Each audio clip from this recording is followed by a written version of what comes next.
Who taught you to hate the texture of your hair? Who taught you to hate the color of your skin to such extent that you bleach to get like the white man? Who taught you to hate the shape of your nose and the shape of your lips? Who taught you to hate yourself from the top of your head to the soles of your feet? Who taught you to hate your own kind? Who taught you to hate the race that you belong to? Welcome again to Street Talk. My name is Ahmad Shakaraki. And on Street Talk, we deal with political, social, and economics here in Michigan, the U.S., and abroad. Now, joining me tonight, Dennis Burnside. Paget Maynard. okay, man, we got a lot to cover. But in some other countries, we got bad things happening.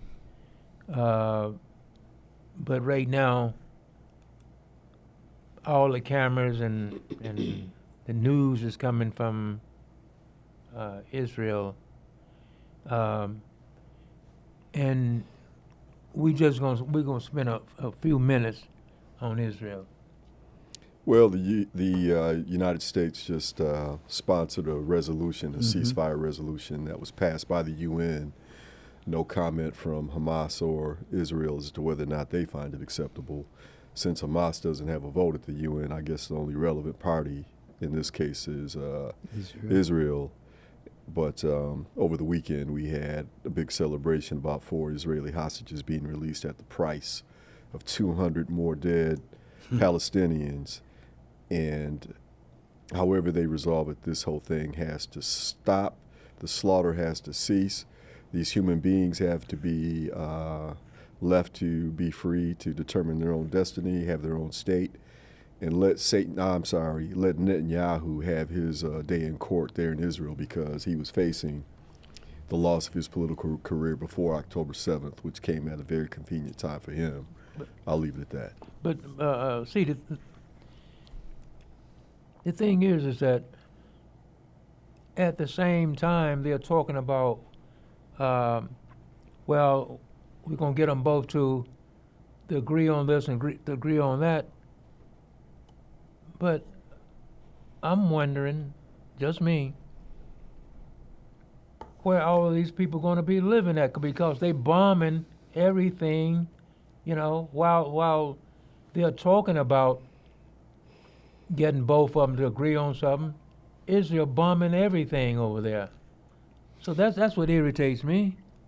Well, you've obviously got an outcome that's desired by Israel, the right-wing government of Israel, and an outcome which the rest of the world sees as just and fit, and they're not the same. If you go back and you look at the resolution that Biden came up with last week, it was a 5-step resolution, and one of those last steps was the reconstruction of hospitals, schools, and housing for the Palestinians within the Gaza Strip. That was part of it. So that's the answer to your question.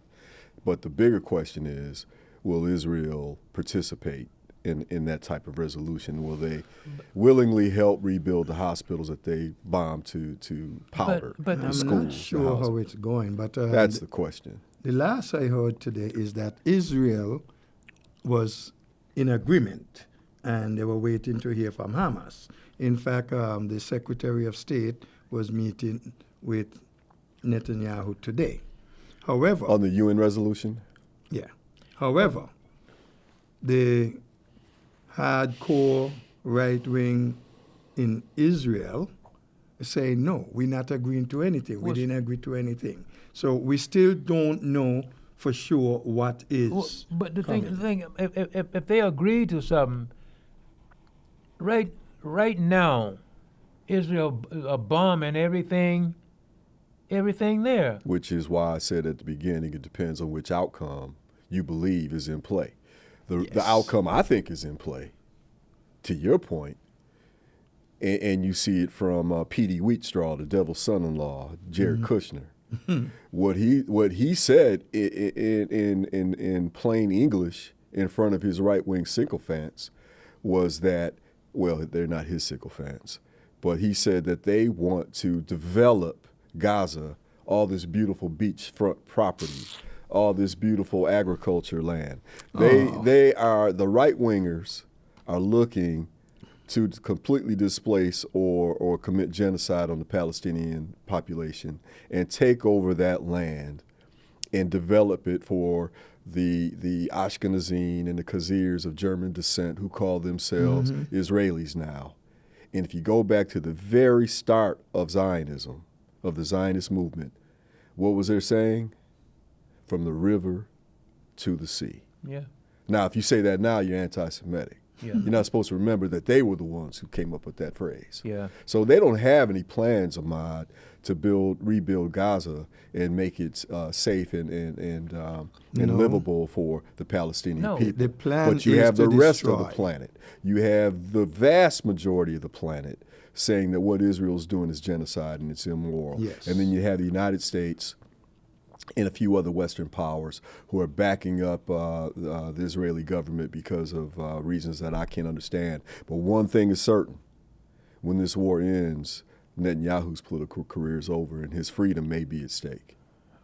Sounds right. But look what he'll forever be known as a person who just kill and maim and destroyed these people homes and everything. Because most of these people were just people living in their home and everything.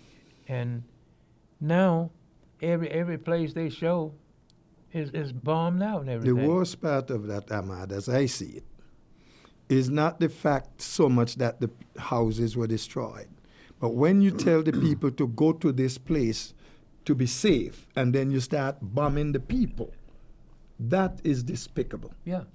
You know, but... And as to whether or not Netanyahu will have any particular reputation, ask yourself what the reputation is of Cecil Rhodes. What's his reputation? He's feeded with as the man who developed the Rhodes Scholarship, right? Mm-hmm. If you're a Rhodes Scholar, that's supposed to be a big honor. Mm-hmm. Well, Cecil Rhodes was a mass murderer of the people of the Congo. And right now, as we speak, the life expectancy in the Congo is dropping precipitously down into the low 40s right now. You have children being forced to work in the mines to bring up the cobalt and all these other rare minerals that they use in cell phones. You have people dying of malnutrition and dying of neglect by the thousands there.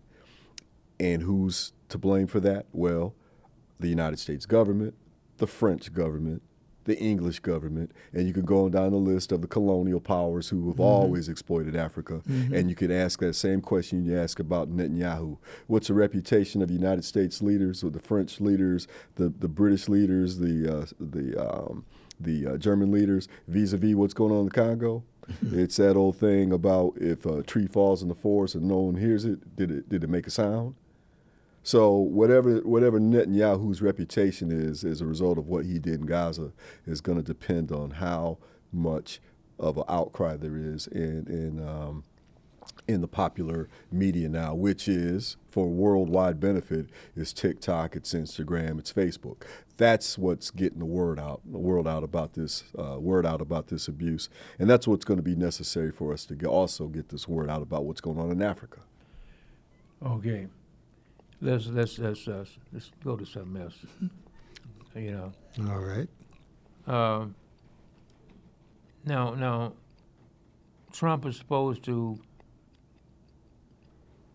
meet with somebody today. No, yeah, that's the pre-trial hearing. His probation officer. With the probation officer.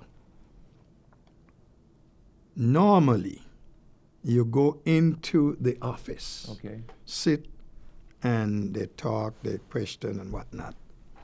But quite unusual, they allow Trump to do it from his home via media. Okay. His attorney is sitting there with him. And my question being, if his lawyer is sitting there, how is this going to impact the questions? Will the lawyer be allowed to give him guidance as to what to answer and what not to answer, how to answer, etc. I am not sure, but it doesn't seem right to me that everybody has had to go into the office to the probation officer, but now the Donald is allowed to stay in his Mar-a-Lago home and speak to them via media, phone. So that brings up a question for me. What's going to happen when the sentencing time comes? You got to be in court. You know. Well, going back to the pre-sentencing thing, I don't think it much matters, and I don't know that nowadays with Microsoft Teams and Zoom and other ways to communicate virtually without being there in person, I don't know if what happened with Trump is unique or not. I really don't know. The fact that his attorney is there, well, you say that, but I don't know. The attorney being there, he either answers the question or he doesn't. Of course, the attorney's there to help guide his answers. But whether or not it really matters if the attorney says, say, the instead of the, I don't think it much matters. Now, as to his sentencing, he's a first-time offender, a nonviolent crime. Most of the time, that means you're not going to prison. You're not going to be sentenced to jail. But this man violated 10 gag orders and then went on to, after sentencing, to even go further. He talked about the judge to his face, talked about his daughter to her face, threatened them, threatened the prosecutor, lied about material issues that were already settled at trial. So if anyone has ever talked themselves into a stint in the pokey, it's Donald Trump. So I would not be completely shocked if he didn't get 10, 20, 30 days in jail along with home supervision because of just his outlandish, outrageous behavior. Now, again, first-time offenders on a white-collar paperwork type trial, they usually don't go to jail for the first time. And Trump being who he is, he probably won't go just because he's always got favorable treatment. But if anyone ever talked themselves into a jail sentence, it's him. What do you say, Patrick? And since he has talked himself into it so much and so often, why the heck they're going to say, no, just stay home? Why not put him in? Didn't he say that he wants to go to jail? He wants to go to prison? And he favors that. He's looking to that because he thinks it's going to bring him some benefit from his followers. You think he wants to go to jail? He said it. I didn't say he wants to. I didn't ask you what he said. I didn't say he wants to. I didn't ask you what he said. I asked you, do you think he wants to go to jail? No. Okay, so there you go. I don't think he wants to, but he is using that to rouse up his supporters, and he is the icon now. He is the one who is standing in their place, the retribution and all of this. Yeah. Look what he said about Hillary Clinton. Lock her up. Yeah. Yeah, he's issuing, well, lock him up. He's issuing threats. He's promising that if he's reelected, he's going to bring down the full weight of the Justice Department as if it's his pet law firm on his political enemies. Mm-hmm. He's talking about unprecedented things. He's talking about being a dictator on day one. He's saying a lot of things that ought to be red warning lights for most of the people who claim that they're uber patriots, who claim that they love the Constitution, who get aroused when the flag flies. You know, those super patriots are the ones who are saying, let's tear the whole thing down for the benefit of this fool. And you ask them, what's in it for you? I don't know. It just feels good. So you've got this anti-establishment, tradition type strain out there and let's face it, let's get down to the demographics. You're talking about working class, middle class white males. And a good portion of white females that are behind this kind of thing. Oh, yeah. And they don't have a constitutional argument. They don't have a legal argument. They have a ticked off argument. For example, you had James Imhoff, who is one of the most conservative Republicans in Congress. And I'm not talking MAGA conservatism. I'm talking Ronald Reagan conservative. Yeah. I'm talking about trickle-down Chicago school economics, lock 'em up type. He wrote an immigration bill that was one of the toughest immigration bills in U.S. history. Mm-hmm. It was passed on a bipartisan basis in the House, and as it was going to the Senate for its vote, Trump calls up and says, don't pass it. Yeah. So they don't pass it. So it goes back to the House. This time the House doesn't pass it. And now Trump's going around talking about the border, immigration, the border, and these fools on television don't mention the fact that Imhoff's bill was exactly what they're asking for, and that Trump specifically said, don't pass it now because I want to run on it. So if you have that kind of behavior and malfeasance going on, I can't take serious your objections about the border at all. You don't really give a damn about the border. You're just a racist who looks at the demographics and sees that Europeans are going to be, people of European descent in this country are well on their way to being a minority. Yeah. And that's your fear. Yeah. Up to today, I think it was, or last night, Trump actually said, and I heard him saying it, they were reporting it, I don't care about them. All I need is the vote. Yeah. Yeah. He went on this bizarre rant talking about if this boat sinks, and with these batteries in here, but if there's a shark 10 feet away, will I get electrocuted before the shark attacks? And, you know, I don't want to get attacked by a shark. I'll take the electrocution because I don't want to get bitten by a shark. You know, there's been a lot of sharks bites lately. And it's raining out here and it's windy, but you guys got to stay. I don't really care about you. I just care about your votes. So give me the votes. Whatever happens to you, I don't care. He tells them to their face. He doesn't give a doubt about them. And they cheer and they laugh and they think it's all because fun. the people don't have common sense. Yeah. They don't have enough in them to that too. They don't have enough in them to determine this man really is a bastard. You know what really bugs me is that we got a lot of blacks. We got a lot of blacks out here going to vote for Trump. They say they're going to vote for him. Yeah, man. Most of those coons who say that ain't even eligible to vote. They get up there at their gold fronts with the murder rap hanging over their head, and Trump gets them up on stage and promises them stuff behind the scenes, and they're supposed to influence the young African Americans out there to vote for him. And it happens we heard this with Obama's both of his elections. Young black people are moving away from the Democrats. It happened in 16. It happened in 20. Same songs being played in 24. It's not going to happen. And primarily it's not going to happen because they don't vote in the first damn place. And if they did vote in the first damn place, they probably would take the time to examine the issues and see how it affects them. And then they would ask, why should I vote for this guy? So, you know, again, man. Actually, they have been asking questions now, the young people. So that's a good sign. Well, I ain't talking about young people. I'm talking about little big heads and bow wows and all these fools out here with the gold fronts talking about, Trump's my man. Man, come on, really? And he hates. He's your man and he hates you. He don't care two hoots about you, and you're still saying that's your man? Yeah.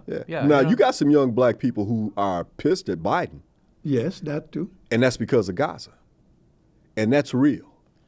You got a lot of young people out here, man, who are nothing but progressives, nothing but Democrats. But they're ticked off at Biden about Gaza, and God bless them, they ought to be. But that's a whole different thing than what this Trump thing is about. Black folks vote for Trump. I'm worried about that like I'm worried about a fly flying a 747. Well, I'm concerned. How many minutes we got? I got a good time still. I'm concerned because 44 million of us in the U.S., 44 million. But to me, I think 30, 33 or 34 of those million is just out here, you know. Don't vote. I hate to say it, yeah. Don't vote. What are we going to do to get them to vote? Well, because, you know, the thing is that, and a lot of people they talking to now, so, well, everything's going up. I mean, it's like the president can do something about that. Ain't nothing he can do about that. Well, he's the president, and anything go right, he gets the credit. It goes wrong, he gets the blame. But he does not get credit when things go right. Well, maybe you're right. No, we've got empirically, by the data, the best economy we've had since World War II. Yes. You've got two key sectors that are bugging people: the cost of housing, okay, and the cost of food. Yeah. And the reason why we have those problems is because of the power monopoly. Because you have right-wingers who took away the Sherman Antitrust Act, which is still on the books, but they took away the enforcement of it. So you have people out there that are buying up real estate, rental properties, and forcing prices to go up because they have a large percentage of the market. You have little oversight, so when they raise their prices, their competitors raise their price, and they price people out of housing. And the same thing's going on with our food. There's a monopoly in who processes it, who distributes it, and they can raise their price at will because there's little competition. There's not a damn thing any president can do other than get Congress to start enforcing the Sherman Antitrust Law. You think Republicans are going to do that? No. Okay. Nope. So the people who are mad about inflation They're going to vote. ought to look at the people who are causing inflation and blame them instead of blaming somebody sitting in the Oval Office. Yeah, because you could damn sure bet you Dennis. Trump ain't going to do anything about it. He can't spell inflation. Dennis, do me a favor. Yeah, man. Could you say that again for those people out there to understand exactly what you're talking about? I'm saying enforce monopoly laws. Prevent the monopolization of housing stocks and food distribution. And other factors too. I mean, the price of automobiles and other things continually go up because we have a critical mass of control of components and other parts that go into automobile manufacturing that don't have true competition. Again, it's the right-wingers' dream. It's the stuff that's been going on since Reagan. That these star-spangled patriots couldn't wait to say, I want that. Yeah. And now the bill's coming due, and they want to look around and blame somebody who had nothing to do with it. Yes. Right now. But see, Fox News ain't going to tell them that. No. Oh, no. Newsmax ain't going to tell them that. No. So they don't know where the issue is. They've got this one channel, what's it called? I forget what it's called. Anyway, they always say, we believe in fair, but every time they get somebody on and talk about something, it's a Republican. You talking about Fox and they say they're fair and balanced?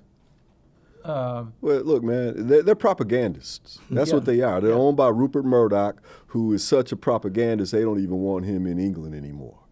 He ought to have his citizenship revoked and sent back to Australia because he's done more to undo the tradition and norms of the United States than anyone else. And then you have fools like this Donaldson out of Florida, who's talking about how things are better for black families under Jim Crow. Yeah. You mean back when, Lord because of have black mercy. families in tech, you mean back when if a man asked for a receipt, he could be hung from a tree after being castrated and tortured for 24 hours? Yeah. You talking about a situation where a child can write a note to his schoolgirl and be pulled out of his house and then have his father come watch them give him a choice between a bullet to the head or dropping in the river as his feet or hands are bound. That's the strong family that Donald's talking about. Yeah. When you have ignorance combined with apathy, combined with payoffs, like a fool like Donaldson is, then you're going to have people say stupid things like that. Him and Tim Scott out of South Carolina and all these other coons in the Republican Party, you can bet they're doing it for their own self-aggrandizement, their own You want pockets. Esther in Sanford and Son to tell you, fish-eyed fools. Yeah, they are.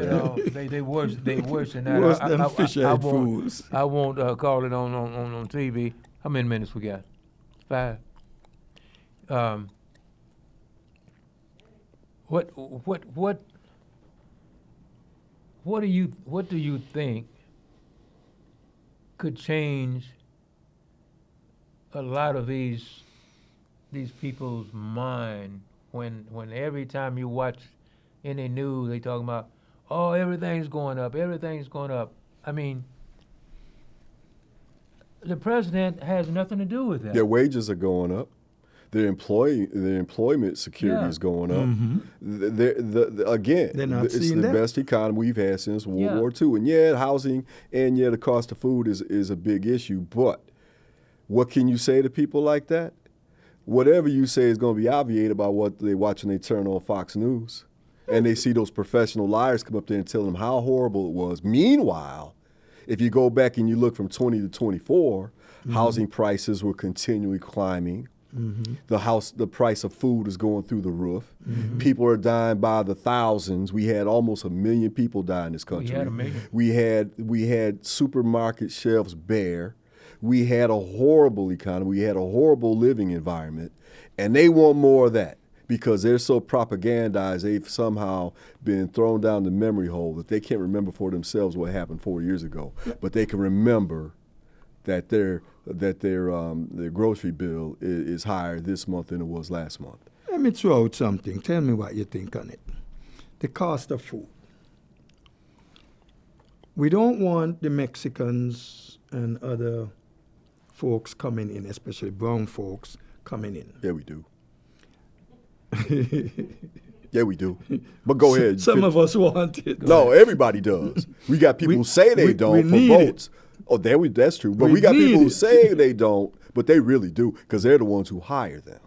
Who do you think owns those big companies? Yes. Yeah, Republicans. And the thing is, when the folks were allowed to come in, they work in the farming industry.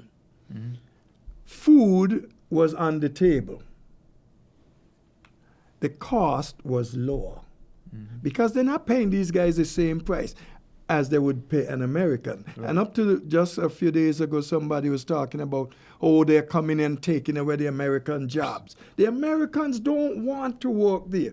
When I was a kid, people used to come from the islands here to pick apples, to cut sugarcane in Florida and all of that, because they didn't have people here wanting to do it. The only people who do the hard work out there, picking, planting, cultivating, etc., out in the hot sun are melanated people. We did it under the whip and in chains. Then we did it under Jim Crow for pennies on the dollar, neo-slavery. And when that program became defunct, then they opened up the border. You got to remember, Ronald Reagan gave amnesty to what they call the illegal immigrants who were working in the fields so that they would stay here and work in those meat packing plants and work in the fields, because if it ain't them, and it damn sure ain't gonna be us anymore, who's gonna pick the avocados? Who's gonna pick the tomatoes? Who's gonna plant strawberries? Yeah, who's gonna do it? That. Who's gonna go up in the trees and pull the oranges and the grapefruits out? It's gonna be melanated people, and they're gonna do it for pennies.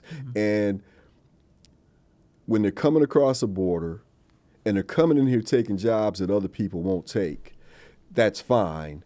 But they still want to use them as an election wedge to motivate people into saying, we got to get rid of these people. They're taking away the jobs. Yes. But Biden is bringing in all these people so they can vote for him. Yeah. They can't. They don't even have a vote to give at this point. And the thing about it, these people don't be trying to vote. You know, they don't be trying to vote. They know that, man. But, you know. They're boogeymen. Yeah. That's all it is. Yeah, you know. Look at those brown people over there. They're coming in here. What do you say? They're rapists, they're murderers, and some I assume are good people. Not what they are, agriculture and food packers. They work in the restaurants. And that's what they wait tables. That's what they Trump bust, is throwing they bust out there tables. right now. Yeah, man. You know. But it's a reliable meme. Yeah. It's always been that way. You can turn it into boogeyman. And the thing about it is that these people that he gathers and everything and talk, they believe it. You know, they. Don't let anybody make you think that God chose America as his divine messianic force to be a sort of policeman of the whole world. God has a way of standing before the nations with judgment, and it seems that I can hear God saying to America, you are too arrogant. If you don't change your ways, I will rise up and break the backbone of your power, and I'll place it in the hands of a nation that doesn't even know my name. Be still and know that I'm God.